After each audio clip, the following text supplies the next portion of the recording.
Chapter को हम discuss कर रहे हैं यहाँ पे। तो 13 चैप्टर का जो हमारे पास टाइटल है वो है साउंड है। तो साउंड को हम किस तरह से डिफाइन कर सकते हैं। साउंड को जब डिफाइन करते हैं तो हमारे पास आता है कि branch of the physics in which we study about the production of sound, propagation and the properties of the sound. इन इसके अंदर तीन चीज़ें आपने डिस्कस करनी होती है मेनली। एक कि साउंड को हम कैसे प्रोड्यूस करते हैं, दूसरा साउंड को एक जगह से दूसरी जगह लेके जाने के लिए हमें क्या करना पड़ता है, हम किस तरह से इसको प्रोसीड करवा सकते हैं, प्रोपेगेट करवा सकते हैं। और थर्ड हमारे पास होता है प्रॉपर्टीज़ ऑफ द साउंड, जो कि इसके अंदर हमने यहाँ पे डिस्कस करनी है। सबसे पहले हमारे पास है कि प्रोडक्शन ऑफ द साउंड। तो प्रोडक्शन ऑफ द साउंड देखें से हम डिफरेंट एग्जांपल से ये बात समझते हैं। इलेक्ट्रिक बेल है। अब इलेक्ट्रिक बल्ब अगर आप देखेंगे तो उसके अंदर नीडल होती है और वो नीडल आगे फर्दर इन्हीं इसके स्विच से कनेक्शन होता है। जब आप स्विच को ऑन करते हैं तो नीडल वाइब्रेट करती है और उस वाइब्रेशन से साउंड प्रोड्यूस होती है। यानी वाइब्रेशन से क्या प्रोड्यूस हो गई है, साउंड प्रोड्यूस हो गई है। दूसरा है ह्यूमन साउंड। ह्यूमन साउंड को देखें तो वोकल कार्ड्स इंसान के होते हैं। तो जब हम बोलते हैं तो हमारे वोकल कार्ड्स वाइब्रेशन करते हैं, उस वाइब्रेशन से साउंड प्रोड्यूस होती है। नंबर थर्ड, गिटार की अगर साउंड देखें वो किस तरह से प्रोड्यूस होती है। तो गिटार के अंदर स्ट्रिंग्स होते हैं। जब स्ट्रिंग्स को हम प्लग करते हैं तो प्लग से वाइब्रेशन प्रोड्यूस करता है, वाइब्रेशन के बाद वो क्या प्रोड्यूस करता है, साउंड प्रोड्यूस कर रहा होता है। तो इसका मतलब ये हुआ कि मैं इसको अगर सम अप करके लिखूं तो मैं ये लिख सकता हूँ कि for the production of sound there must be vibrating body. ठीक है, वाइब्रेटिंग बॉडी का होना लाजमी है। तो उसको हम कहते हैं ये क्या है, ये वाइब्रेशन से साउंड प्रोड्यूस होती है। हमने डिफरेंट एग्जांपल से बात समझी। अब आप आ जाएं दूसरी जो आपने पढ़ी थी बेटे, वो क्या है, वो आपने पढ़ा प्रोपेगेशन ऑफ साउंड। तो अगर क्वेश्चन आ जाता है कि हाउ साउंड ट्रेवल्स, या फिर आपसे क्वेश्चन पूछ लेता है कि प्रोपेगेट, तो एक जगह से दूसरी जगह आप इसको किस तरह से लेके जा सकते हैं। तो देखिए एक चीज़ का ख्याल रखिएगा, आपको पता है कि जब हम साउंड की बात करते हैं तो वाइब्रेशंस प्रोड्यूस होती है। तो वाइब्रेशंस बेसिकली जब भी प्रोड्यूस होती है तो वो क्या प्रोड्यूस करती है, इट विल प्रोड्यूसेस, वो प्रोड्यूस करता है कंप्रेशन को, रेयरफेक्शन को। ये प्रोड्यूस करता है कंप्रेशन एंड रेयरफेक्शन। अब ये बात हमने कहाँ डिस्कस की थी, ये हमने बात की थी लॉन्गिट्यूडल वेव्स में। ठीक,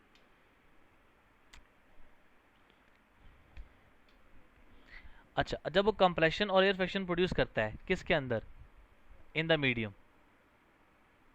वो मीडियम के अंदर कंप्रेशन एंड रेयरफेक्शन प्रोड्यूस करता है।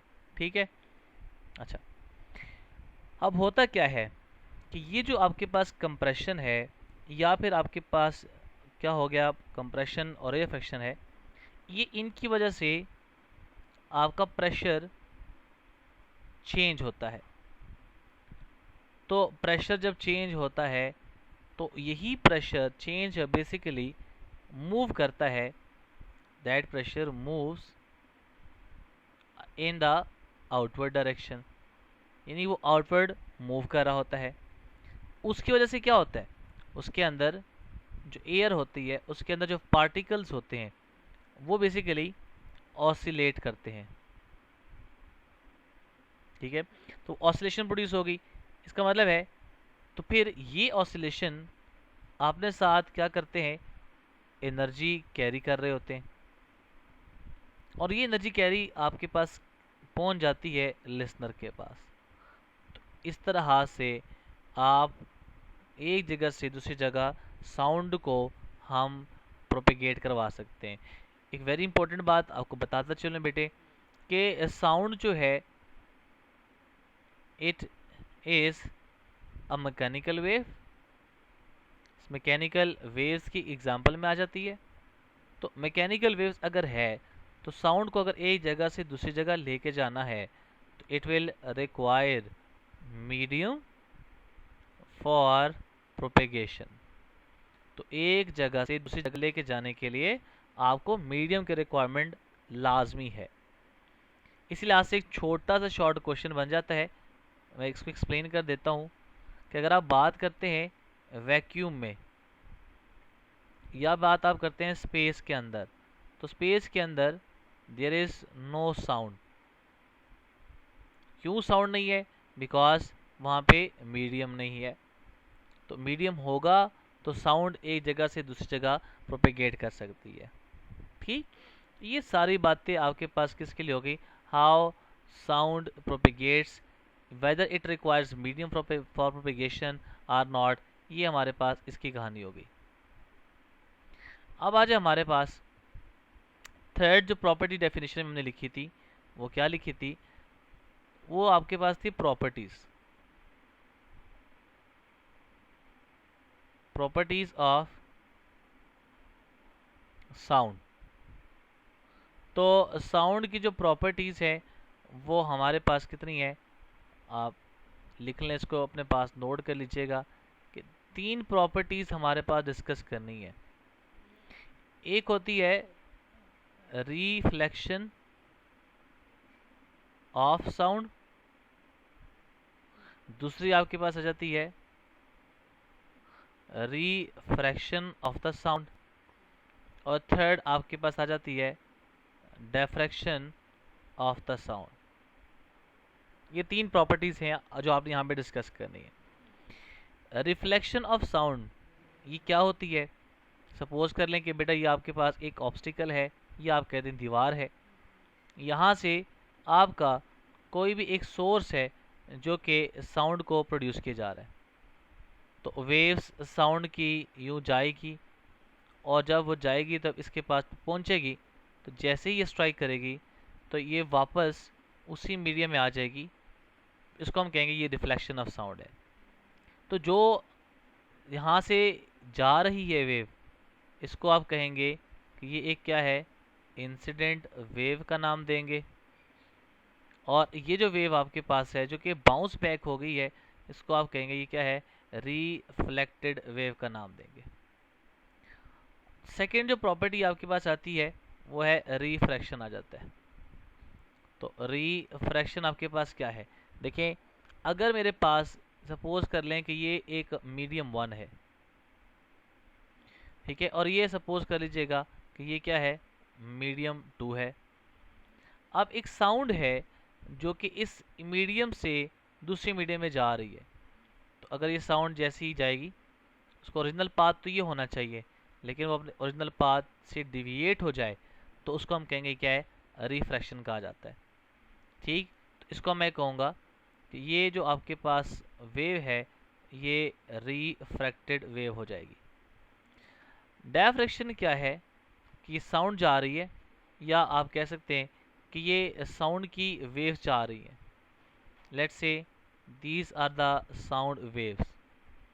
आगे आपने कोई ऑब्स्टिकल रखा हुआ है और यहाँ पे क्या है? It is the slit.